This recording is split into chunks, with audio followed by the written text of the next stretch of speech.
Hello, my dear viewers. I once again welcome you to my channel English Made Easy. మీ అందరి సహాయ సహకారాల వలన నా యొక్క ఛానల్ పెట్టి 7 మంత్స్ అంటే 7 మంత్స్ నుంచి నేను వీడియోలు చేయటం జరుగుతుంది. పెద్ద టెక్నాలజీ కూడా లేదు. అసలు యాక్చువల్గా ఈ యొక్క వీడియోలు చేయాలనేటటువంటి ఆలోచన ఉంటే నేను ఎప్పుడో రిటైర్ అయినప్పుడు అప్పటి నుంచి కూడా చేయాలి, కానీ నాకు ఆ ఆలోచన తట్టలేదు. సో నా యొక్క పాత ఓల్డ్ స్టూడెంట్స్ వాళ్ళు ఇచ్చినటువంటి గైడెన్స్ ప్రకారం సరే ఎలాగో ఖాళీగా ఉంటున్నాము, సింగిల్గా ఉంటున్నాం కదా, టైం కిల్ అవుతుంది, కొంతమందికి ఇది ఉపయోగకరంగా ఉంటుందనే ఉద్దేశంతో నేను వీడియోలు చేయటం జరుగుతుంది. ఆల్మోస్ట్ ఎవ్రీడే ఏదో అత్యవసర పరిస్థితి అయితే తప్ప నేను ఎవ్రీడే చేస్తూ ఉన్నాను.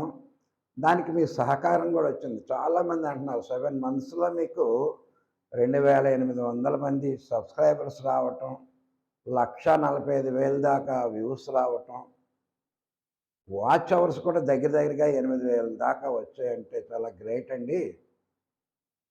మరి ఏముంది, పెద్ద బోర్డు, ఎలక్ట్రానిక్ బోర్డు ఇలాంటి నాకున్నటువంటి వనరులతోటే నేను చేయటం జరుగుతుంది. అంటే మీరు నా యొక్క వీడియోస్ని బాగా ఇష్టపడుతున్నారని నాకు అర్థమవుతుంది. సో మీ అందరికి కూడా హృదయపూర్వక వందనాలు తెలియజేస్తున్నాను. ఎందుకు ఇదంతా చెప్తున్నానంటే యూట్యూబ్ వాడు నాకు గత 4 రోజులకు ముందు ఒక జీమెయిల్ పంపించాడు. కంగ్రాట్స్ అండి, మీరు సూపర్ థ్యాంక్స్కి ఎలిజిబుల్ అయ్యారు. సో మీ యొక్క వ్యూవర్స్ని, సబ్స్క్రైబర్స్ని వాళ్ళని మీరు అడగండి అన్నాడు. ఏంటి అడగమన్నాడు అంటే, ఇప్పటి వరకు సూపర్ థ్యాంక్స్ అంటే సహజంగా మీరు నా యొక్క వీడియోస్ ఆన్ చేసిన వెంటనే లైక్స్ అని, తర్వాత షేర్ అని బటన్స్ వస్తాయి. దానికి తర్వాత సూపర్ థ్యాంక్స్ అనేటటువంటిది ఒక బటన్ ఇప్పటి వరకు రాలేదు. ఇక నుంచి అందరికీ ఎవరైతే సబ్స్క్రైబ్ వాళ్ళందరికీ వస్తాయి అన్నమాట. వాళ్ళు ఏం చేయాలి అట, సబ్స్క్రైబర్స్ని మీరు చెప్పండి, మీ యొక్క వీడియోస్ని వాళ్ళు లైక్ చేస్తున్నారు కనుక వాళ్ళు మీరు కొంత అమౌంట్ని మీకు పంపమని అడగండి అని ఆ యూట్యూబ్ వాడు చెప్పాడు. కానీ నా వ్యూవర్స్ దగ్గర నుంచి, నా సబ్స్క్రైబర్స్ నుంచి నేను డబ్బులు అడగవలసినటువంటి అవసరం నాకు లేదు. ఎందుకంటే I'm retired teacher, I'm getting my pension. దేవుని దయ వల్ల అద్దెలు కూడా దగ్గర 11,000 దాకా వస్తున్నాయి, 30,000 పెన్షన్ కూడా వస్తుంది. ఒక్కడనే ఉంటున్నాను కనుక మా పాప, అల్లుడు ఇద్దరు కూడా ఎంప్లాయీసే, మా కోడలు, బాబు కూడా నలుగురు ఎంప్లాయీసే. వాళ్ళకి నేనేం పంపవలసిన అవసరం లేదు. ఏదో ఫంక్షన్స్కి పిల్లల మనవరాళ్ళకి వాళ్ళకి కావాల్సినవి వాళ్ళు అడగపోయినా కొంత అమౌంట్ వేస్తూ ఉంటాను. వాళ్ళు నన్ను డిమాండ్ కూడా చేయరు ఏం చేస్తున్నాం అనేది కూడా. మరి చేసింది చెప్పుకోకూడదు కనుక నాకు వచ్చేటటువంటి ఇన్కంలో మోర్ దెన్ 50% సగానికి సగం నేను చారిటీకి ఇస్తూ ఉంటాను. చారిటీ అంటే ఏంటి, అనాథాశ్రమాలకు కానీ, భీమిల్లో ఒక సంస్థ ఉంది SOS అనేటటువంటి సంస్థ, అలాగే ఓల్డ్ ఏజ్ హోమ్స్ చాలా ఉన్నాయి. సరే వెళ్ళేటటువంటి చర్చికి కూడా పేదవాళ్ళకి నేను నా వంతు సహాయం చేస్తూ చేసింది చెప్పుకోకూడదు కనుక. ఎందుకంటే వస్తుంది ఒక్కొక్క మనిషి బ్రతకటానికి లావిష్గా బ్రతకాలన్నా కానీ కరెంట్లు ఇవన్నీ కట్టుకున్న 10,000 ఎనఫ్. సో 3/3 అమౌంట్ నేను డొనేషన్ ఇచ్చేస్తూ ఉంటాను. ఈ లాస్ట్ స్టేజెస్లో కనీసం అదన్నా మనకి సంతృప్తిగా ఉంటుంది. కొంతమందికి నేను సహాయం చేయగలిగాను అనేటటువంటిది ఉంటూ ఉంటుంది. అందుకే మీరు ఆల్రెడీ మన సబ్స్క్రైబర్స్కి వివరించి చెప్పే ఉంటాను చాలాసార్లు. నాకు వైజాగ్లో పెద్ద ఇల్లు ఉంది, 3 బెడ్రూమ్ ఉన్నటువంటి ఇల్లు. అందులో నేను ఒక్కడనే ఉంటున్నాను. పైన ఉన్నటువంటి దాన్ని 2 సింగిల్ బెడ్గా చేసి అద్దెలకి ఇచ్చాను. ఎవరన్నా వైజాగ్ వస్తే చక్కగా రండి, ఉండండి ఇక్కడ హాయిగా, మన లాడ్జెస్ ఖర్చులు అవి తగ్గుతాయి కదా అని నేను మిమ్మల్ని అందరిని ఇన్వైట్ చేయడానికి గల కారణం అదే. దీన్ని అద్దెకించుకుంటే ఇదో 10,000 వస్తుందనో. సో ఇవన్నీ ఎందుకు చెప్తున్నానంటే, నాకు యాక్చువల్గా నేను మానిటైజేషన్కి ఎలిజిబుల్ అయ్యాను 3,000 గంటలు కానీ వ్యూవర్షిప్ వస్తే ఎలిజిబుల్. 5000 సబ్స్క్రైబర్స్ వస్తే ఎలిజిబుల్. ఇవన్నీ దాటిపోయాను. ఎప్పుడో 3 నెలల క్రితమే దాటాను. మానిటైజేషన్కి అప్లై చేసుకోండి అని నన్ను గోల పెడుతుంది. యూట్యూబ్ కూడా గోల పెడుతుంటే వెరిఫికేషన్ ఇవన్నీ కూడా అదే వస్తుంది కదా, అది కూడా ఎవరికైనా ఉపయోగపడద్దు. వాడు పెద్ద అమౌంట్ ఇంకా చాలా రకాల మార్గాలు మీరు సంపాదించుకోండి అంటున్నాడు. అవన్నీ ఎందుకు, ఆ బాధలన్నీ ఎవడు పడతాడు? లేదా మీ యొక్క వీడియోలు తీయటానికి ఏమైనా పరికరాలు కొనాలనుకుంటే మీ సబ్స్క్రైబర్స్ని అడగండి అన్నాడు. ఇప్పుడు వరకు ఈ బోర్డుతోటే ఈ యొక్క మైక్ తోటే చూశారు, ఇంకా క్రొత్త ఎందుకు? సో మై డియర్ వ్యూవర్స్, మీకు ఆ బటను సూపర్ థ్యాంక్స్ అనేటటువంటి బటన్ నొక్కిన వెంటనే క్రింద అమౌంట్ ఎంత అని అడుగుతుంది. మీరు నాట్ ఫర్ మై పర్పస్, నాకు మీరేం దేవుని దేవలు నాకు అన్నీ ఉన్నాయి కనుక మీరు నాకేం సహాయం చేయవలసింది. కొంతన్న కనీసం మన సొసైటీకి చేద్దాం. When you get something from the society, మనం సొసైటీ నుంచి చాలా పొందాం.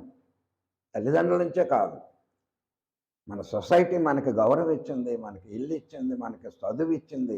మరి అలాంటి సొసైటీకి మనం ఎంతో కొంత చేయాలి కదా. కానీ నేను చేస్తున్నాను. ఆ చేసేది ఏంటి, కరోనా టైంలో చాలా చేశాను. అది చెప్పుకుంటే అనవసరం. ఇప్పుడు కమ్మండి ఆస్కాగినప్పుడు, ఎందుకంటే సింగిల్గా బండి వేసుకుని వెళ్ళిపోయి భోజనాలు అవి తయారు చేయించేసి ఇంట్లోనే ఇద్దరు లేడీస్ని కూడా పెట్టుకోవడం జరిగింది.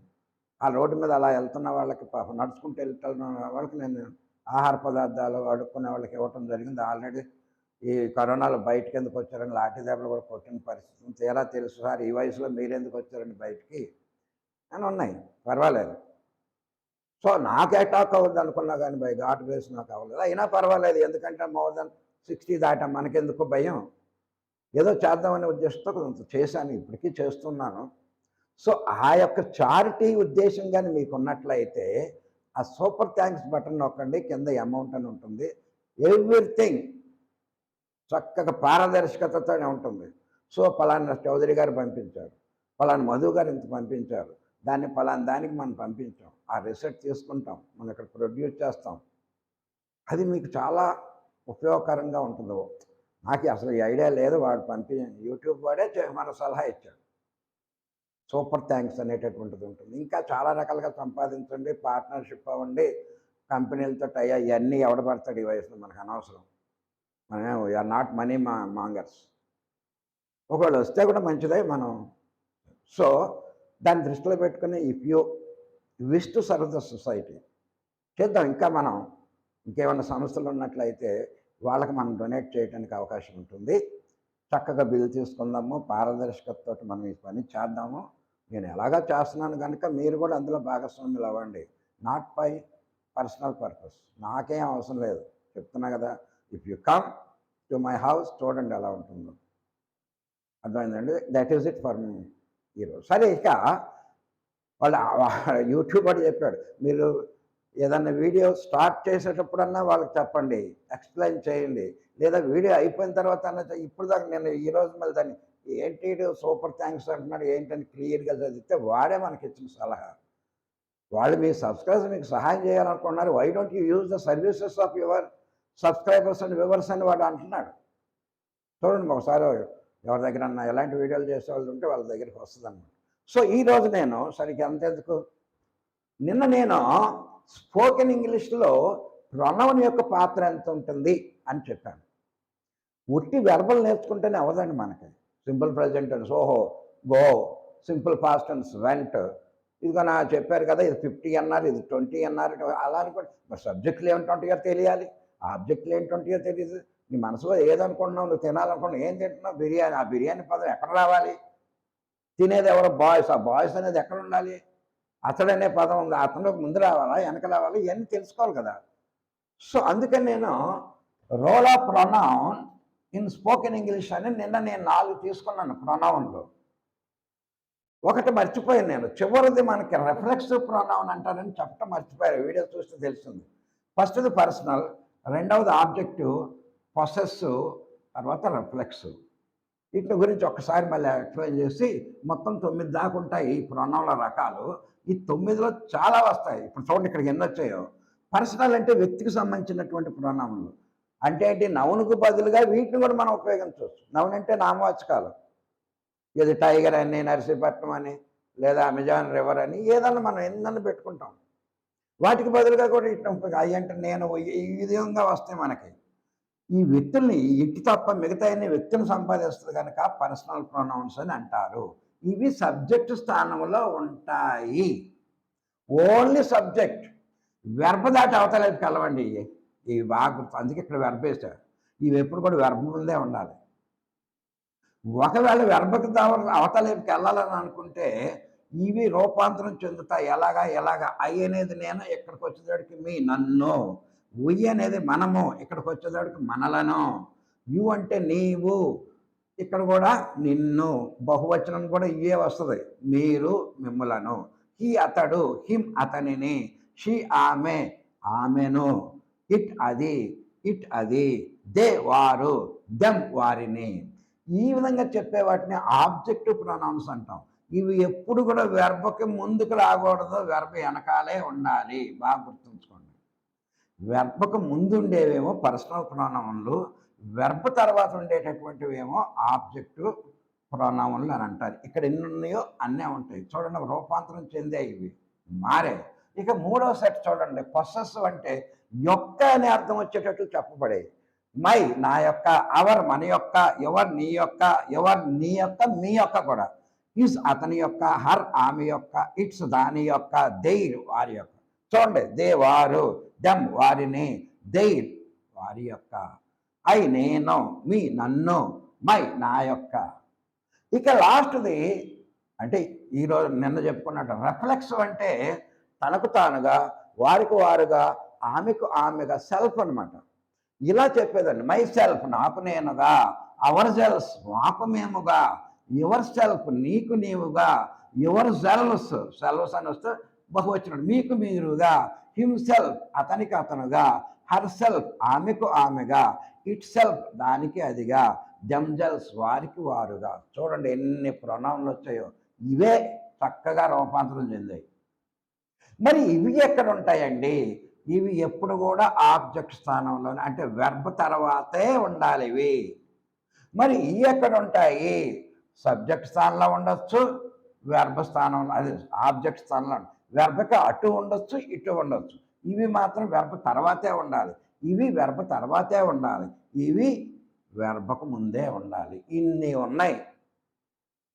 మనం కొన్ని ఉదాహరణలు కూడా తీసుకోవడం జరిగింది.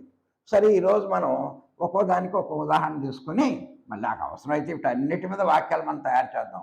ఇంకొక రెండు మనం ఈరోజు చూద్దాం. సరే, ముందు వాక్యాల్లో రాద్దాం. ఏది తీసుకుందాం? షీ. ఇక్కడ ఏం తీసుకుందాం? అస్ తీసుకుందాం. ఇక్కడేమో హిజ్ తీసుకుందాం. ఇక్కడ దెమ్జెల్స్ తీసుకుందాం. She.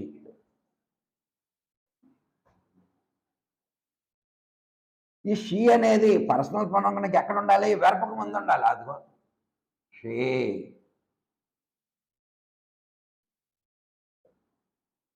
She likes her dress. చూడండి, ఇక్కడ షీ అనేది సబ్జెక్ట్ స్థానంలో ఉంది, నౌన్కు బదులుగా ఉంది. ఇదిగో వెర్బు. మళ్ళీ ఇంకొకటి వచ్చింది ఇక్కడ.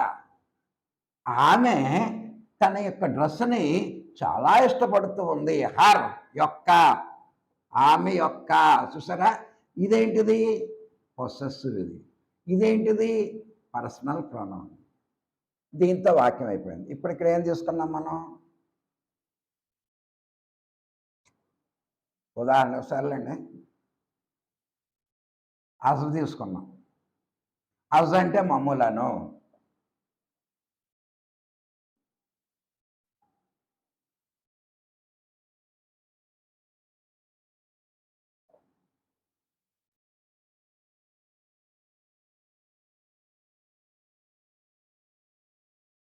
చూడండి, దే వారు. ఇదిగోండి, ఇక్కడ వచ్చింది పర్సనల్ ప్రొనౌన్.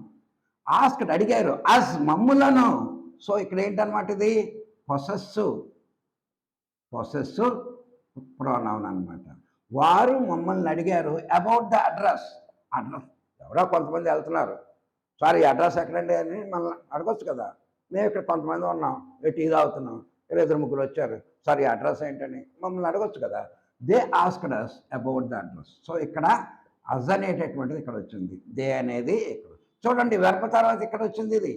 ఈ అస్ ఇక్కడికి రాలా, ఇది అవతలేపుకి వెళ్ళలేదు, అది బాగా గుర్తుంచుకోవాలి. Next his. ఈ హిజ్ అనేది ముందుండొచ్చు, వెర్బ్కి వెనకాల ఉండొచ్చు అనుకున్నాం.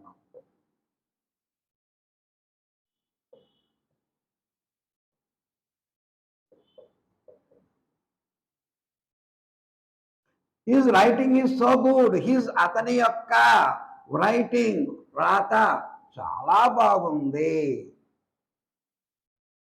చూసారు ఇక్కడ ఈ ఇజ్ అనేది సబ్జెక్ట్ స్థానం. మరి ఇది అవతలేపు కూడా రావచ్చు కదా, అది కూడా రాద్దాం.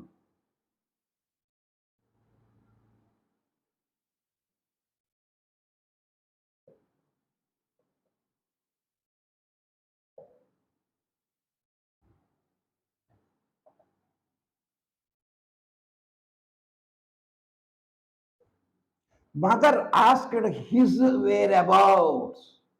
అమ్మ అడిగింది అతని యొక్క వేర్ అబౌట్స్ అంటే వివరాలు. ఎవడో వచ్చాడు, అమ్మ ఏదేదో అంటున్నావు, ఒరే నువ్వు ఎవడో రా, నువ్వు దేవుడు ఏంటి అని అడుగుతాం కదమ్మా. వేర్ అబౌట్స్ అంటే వివరాలు. సో ఇక్కడ ఏంటి, ఆస్క్డ్ అనేటటువంటి వెర్బ్ తర్వాత హిజ్ వచ్చింది. ఇవి వెర్బకు ముందు ఉంటాయి, అంతకాలా ఉంటాయి. ఇవి వెర్బ తర్వాతే ఉంటాయి, ఇవి వెర్బకు ముందు ఉంటాయి. మరి ఈ ఎక్కడ ఉంటాయి, ఇవి కూడా వెర్బ. ఇట్లా కూడా మన వాక్యం చూద్దాం. ఎక్కడ దెమ్సెల్వ్స్.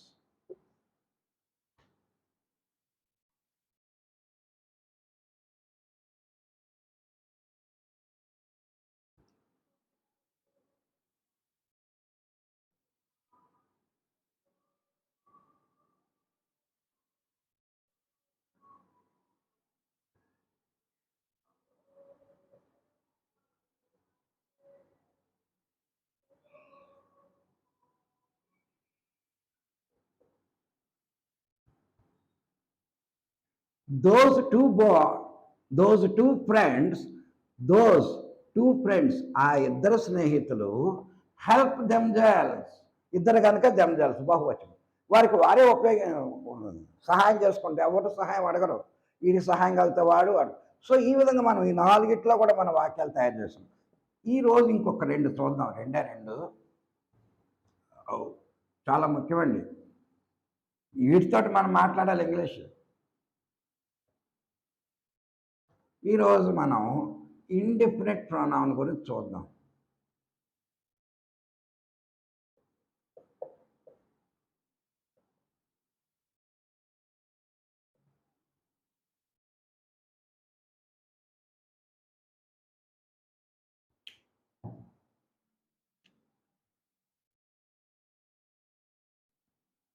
ఈ ఇండెఫినిట్ అనే దాంట్లోనే అర్థం ఉంది.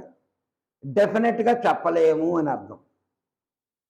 ఇప్పుడు కొంతమంది స్ట్రైక్ చేస్తూ ఉంటారు, ఇండెఫినెట్ స్ట్రైక్. అది ఎప్పుడు తగ్గుద్దో చెప్పలేము. ఇప్పుడు స్టీల్ ప్లాంట్ వాళ్ళు చేస్తున్నారు, వాళ్ళ ప్రైవేటీకరణకు వ్యతిరేకంగా దగ్గర 1600 రోజులు చేస్తున్నారు. మరి ఎంతవరకు చేస్తారంటే ఇండెఫినెట్ చెప్పలేమండి, మా యొక్క కోరిక తీరేవారు డెఫినెట్ స్ట్రైక్ అని అంటారు వాళ్ళు. ఈ రోజు నుంచి 50 రోజులు. సో ఇండెఫినెట్ అంటే చెప్పలేం. ఈ ప్రొనౌన్సే అవి ఎప్పుడు వస్తాయో వాటి అర్థాలు ఏంటో చెప్పలేం. వాటిని మనం ఇండెఫినెట్ చాలా ముఖ్యమండి. ఇవి చూడండి.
ఇవి చూడండి.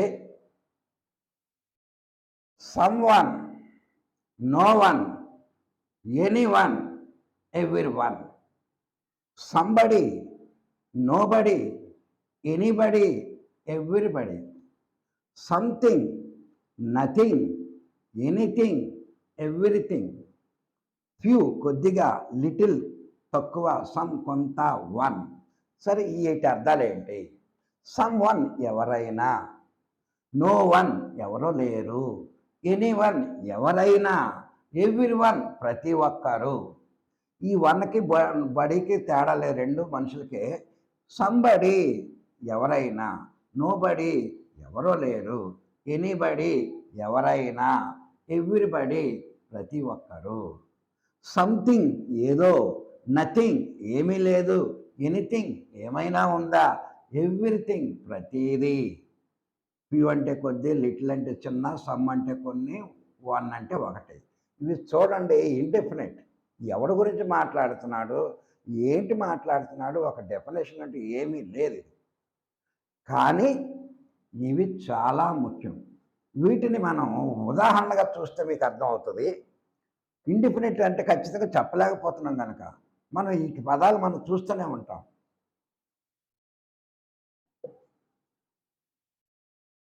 ఈ రెండు, someone, somebody, no one, nobody, anyone, anybody, everyone, everybody, ఇవి మనుషులకు మాత్రమే ఉపయోగిస్తాం. ఇది జంతువులకు కానీ స్థలానికి కానీ ఉపయోగం. వస్తువులు కూడా సంథింగ్, నథింగ్, ఎనీథింగ్, ఎవ్రీథింగ్, ఇవి మామూలుగా ఎక్కడైనా. సరే ఇప్పుడు ఇది చూద్దాం.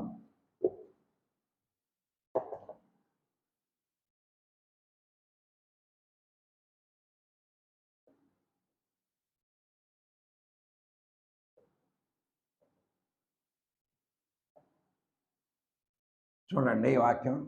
Someone is standing at the door. ఇవన్నీ ఉపయోగించినప్పుడు వీటి తర్వాత ప్రజెంటెన్స్ సింగులరే రావాలి, బాగా గుర్తుంచుకోండి. సంథింగ్ ఈజ్, నోబడి ఈజ్, అది అంతేగాని ఆరో వరో ఇలాంటివి పెట్టకూడదు. చూడండి, someone is standing at the door. ఎవరో డోర్ దగ్గర నుంచుని ఉన్నారు. సమ్ వన్ తెలియదు మనకు, అది ఎవడో. ఇంటికి ఏదన్నా అద్దె కోసం వచ్చాడా, లేకపోతే ఏదన్నా పోస్ట్ మ్యానా, లేకపోతే ఏదన్నా స్పీడ్ పోస్ట్ అని తెచ్చాడా తెలియదు మనం. Some one. చూడండి వెర్బ్ ఇది. వెర్బ్కు ముందు సమ్ వన్ అనేటటువంటి ఒక పదం ఉంది. ఈ సమ్ వన్ అనేటటువంటిది నౌన్కు బదులుగా ఉంది, ప్రొనౌన్ అంటే సర్వనామం. మరి ఏ సర్వనామము ఇది? ఏ సర్వనామము? ఇండిఫినెట్. వచ్చినోడు ఎవడో మనకు తెలియదు కనుక మనం indefinite. Someone is standing at the door. ఎవరో డోర్ దగ్గర నించుని ఉన్నారు. మరి ఇవి ఎక్కడ వస్తాయండి? వెర్బకి ముందు వస్తాయా, వెనకాల వస్తాయా? ఇవి కూడా వెర్బకు ముందు రావచ్చు, వెనకైనా రావచ్చు. సో ఇది అయింది. ఇప్పుడు ఇది చూద్దాం. ఇదే పదం. వెళ్ళి అరే ఎవడో చెప్తాడు, రే అమ్మాయి ఎవరో ఉన్నట్టున్నారు డోర్ దగ్గర వెళ్ళి చూడమ్మా అని భర్త భార్యతో అన్నాడు. అది ఎవరో కుర్రాన్ని పంపుతుంది, ఎవరైనా చూసినారా డోర్ దగ్గర ఎవరో ఉన్నారంటే చూడండి. అప్పుడు వాడు చెప్తాడు నో వన్.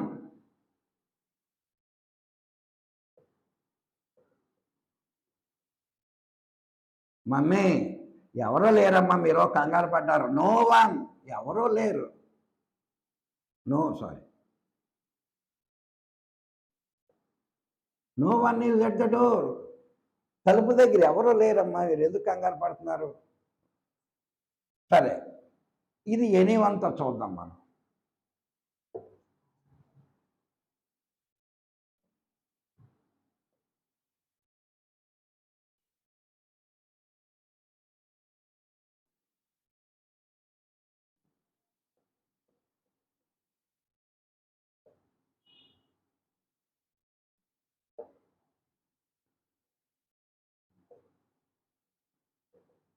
చూడండి, వెళ్దానికి వెళ్ళింది.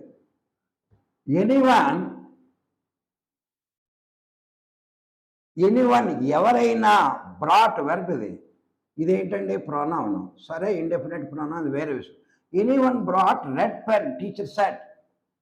టీచర్ చెప్తున్నారు, ఆ రోజు రెడ్ పెన్ తేవటం మర్చిపోయారు, దిద్దాలి బుక్స్ అవి అందుకే ఒక స్టూడెంట్ని అడుగుతుంది, ఎనీవన్ ఎవరైనా బ్రాట్ రెడ్ పెన్. ఒరే ఎవరన్నా మీలో రెడ్ పెన్ తెచ్చారా?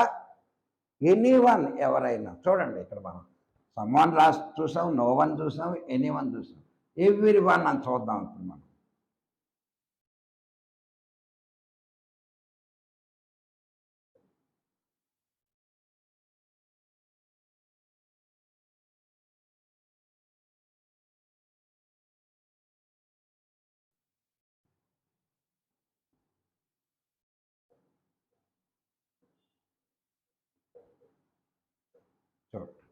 Everyone must love his own country. ప్రతి ఒక్కరు కూడా తమ తమ తమ వాళ్ళంతా కూడా వాళ్ళ యొక్క దేశాన్ని, మగవాళ్ళైతే వాళ్ళ యొక్క దేశం, స్త్రీలైతే దెయిర్ అంటే హర్ అని, మగవాళ్ళైతే హిజ్, అందరి అంటే our country. We have to respect our country. Everyone must respect our country. ప్రతి ఒక్కరు కూడా ఇదే, లేదా ఇంకా కన్ఫ్యూజన్ ఏమి లేకుండా ఉండాలంటే ఎవ్రీవన్ మస్ట్ వేర్ యూనిఫామ్. సరే హెచ్ఎం మీటింగ్లో చెప్తున్నారు హెచ్ఎం గారు, ఎవ్రీవన్ ప్రతి ఒక్కడు మస్ట్ తప్పనిసరిగా వేర్ ధరించాలి యూనిఫామ్. యూనిఫామ్ లేకుండా వస్తే అతను బయట. మీరు ఎవరినన్నది మనకు అనవసరం. అందుకే ఇండిఫరెంట్ ప్రోనౌన్ ఉన్నాయి. చూసారు, ఇవన్నీ అయిపోయాయి. Someone, no one, everyone, everyone. ఇప్పుడు ఇవి చూద్దాం, ఇవి కూడా మా వ్యక్తులకే.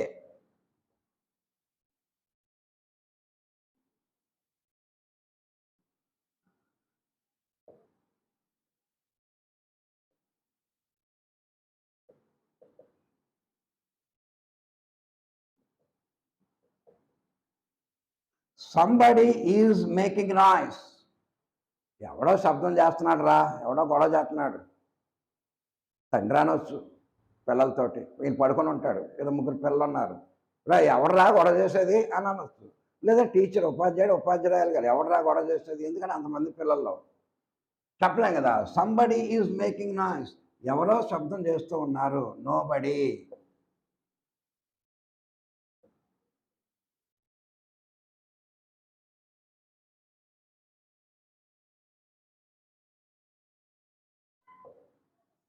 Nobody came to school.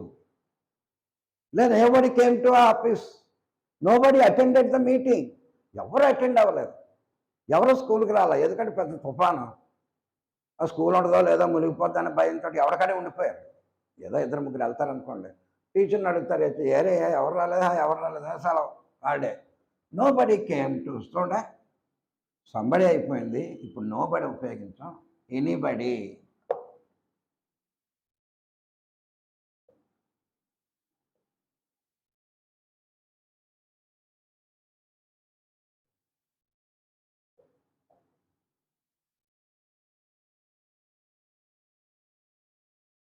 Anybody has any ideas at manager. Manager అడుగుతున్నారు, ఇప్పుడు ఏంటి సమస్య నుంచి ఎవరికైనా ఐడియా వస్తుందా? ఎనీబడి, ఎవరికైనా ఐడియా వస్తుందా ఈ సమస్య నుంచి మనం ఎలా బయటపడాలి అని. ఎనీబడి ఎవరైనా. ఇందాక మనం ఎనీబడి బ్రింగ్ రెడ్ పెన్, ఎవరన్నా రెడ్ పెన్ తెచ్చిన వాళ్ళు ఉన్నారా? ఆ విధంగా అన్నమాట. So anybody, somebody, nobody, anybody, everybody. Everyone లాగానే.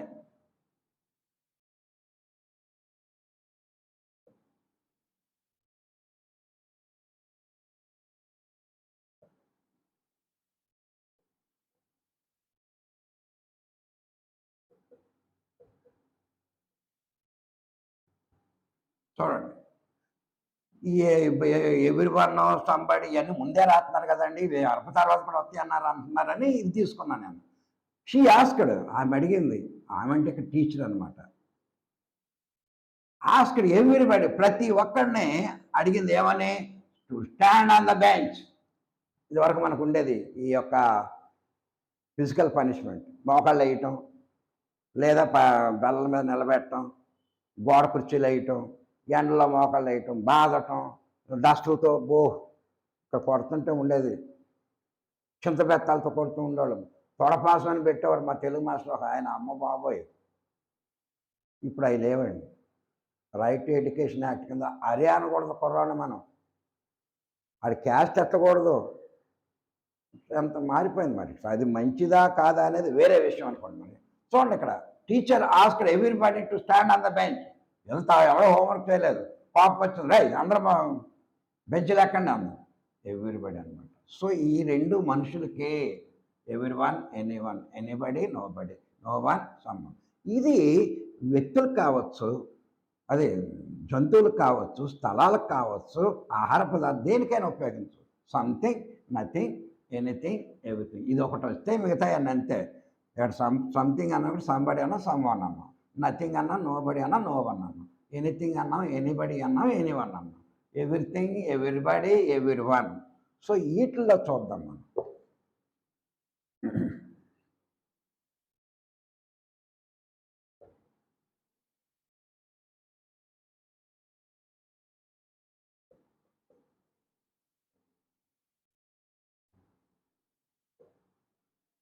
భర్త వచ్చాడు రాత్రి లేటుగా. రాడనుకుని తల్లి కూడా శుభ్రం కడిగేసింది, ఏమి లేదు. వచ్చినాయంటే ఆయన అడుగుతున్నాడు, something I need to eat. ఆయనకి తెలుసు ఇప్పుడు వెళ్తే ఎవడు పెడతాడు భోజనం అంటాడు.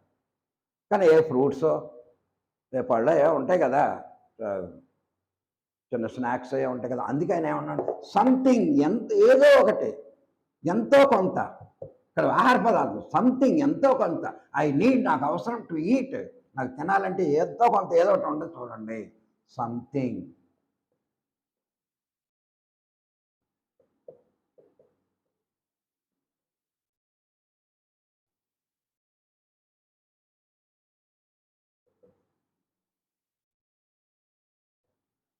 చూడండి, నథింగ్ ఈజ్ లెఫ్ట్. ఏదో సునామీ, తుఫానో ఏదో వచ్చింది, మొత్తం కొట్టిపోయింది. అప్పుడు అంటాము నథింగ్ ఈజ్ లెఫ్ట్, ఏది మిగలలేదు. ఎవ్రీథింగ్ వాష్డ్ అవుట్, ప్రతిది ఇక్కడే ఉంది. సంథింగ్ అయింది, నథింగ్, ఇక్కడ everything, everything is washed out. ప్రతిది, కొండ, చెంబు, గిందె గిన్నె మొత్తం కొట్టిపోయి, గొడ్డు గోదావరి. నేను సునామీ మాటలు కాదు, అర్థమైందండి. సో ఇక్కడ రెండు వచ్చేస్తాయి. సో ఇవన్నీ ఎక్కడ వస్తాయి, వెర్బ్ తర్వాత వస్తాయి, వెర్బ్ ముందు కూడా ఉపయోగించవచ్చు. నథింగ్, ఏమీ, లెఫ్ట్, మిగలలేదు, ఎవ్రీథింగ్ వాష్డ్ అవుట్, ప్రతిది కొట్టుకుపోయింది. ఎనీథింగ్,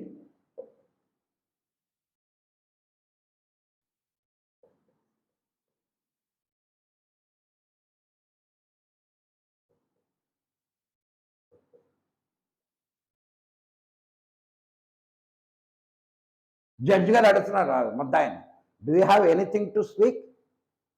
ఏమయ్యా ముద్దాయి, నేరారపు, నీకేమైనా చెప్పుకోదగినది ఏమన్నా, మాట్లాడటానికి ఏమైనా ఉందా, ఎనీథింగ్ ఏమైనా ఉందా చెప్పుకోవటానికి. సో ఎనీథింగ్, ఏదైనా.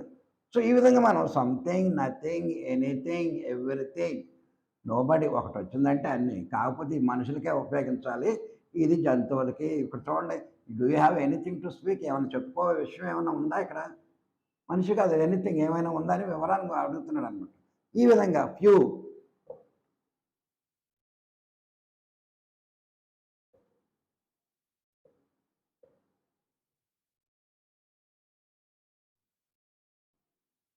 ఐ గాట్ ఫ్యూ కాయిన్స్, చిల్లరే ఉందరా, ఏదో రూపాయి పెడాలో 5 రూపాయలు పెడాలో. ఫ్యూ, కొద్ది, కొంత మాత్రం. Little,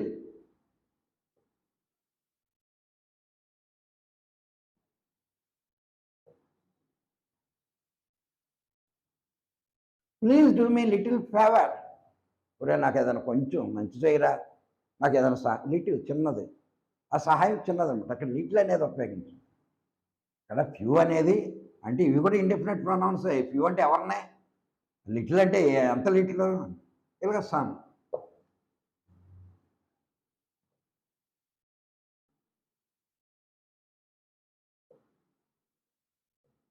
she asked some money. ఆ అమ్మాయి అడిగింది కొంత డబ్బు ఏమన్నా ఉంటే ఇవ్వాలి. సమ్. ఇప్పుడు ఒకవేళ ఎలా ఉందండి వాక్యం, ఎవడో అడుగుతాడు, ఒరే బాగా మాట్లాడుతున్నావు ఇంగ్లీషు, షీ ఏంట్రా, ఏముందండి ఇది ప్రొనౌన్. Very good. ఆస్క్డ్ ఏంట్రా, వెర్బ్ అండి ఇది, ఇది సబ్జెక్టు, ఇది వెర్బ్ స్థానంలో ఉంది, ఇది ఆబ్జెక్టు. సరే బాగుంది. సమ్ ఏంటి నాయనా, సమ్ అంటే కొంత. ఏటి కొంత? సార్ ఇది కూడా ప్రొనౌనేనండి.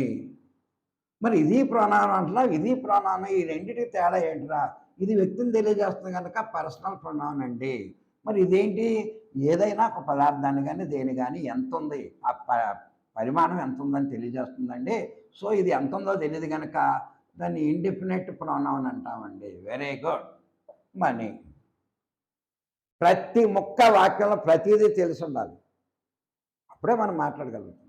అందుకే స్పోకెన్ ఇంగ్లీష్ అంత తేలికేం కాదండి. ఒక వీడియోలో ఈ 10 వాక్యాలతోటి వస్తుందని నేను ఎప్పుడు చెప్పను. కొంత కష్టం ఇది. అంత మరీ ఎక్కువగా కాకుండా కనీసం ఒక 20-30 వీడియోలతో కంప్లీట్గా మనం మాట్లాడగలుగుతాం. ఓకేనా? నెక్స్ట్ ఈ విధంగా వన్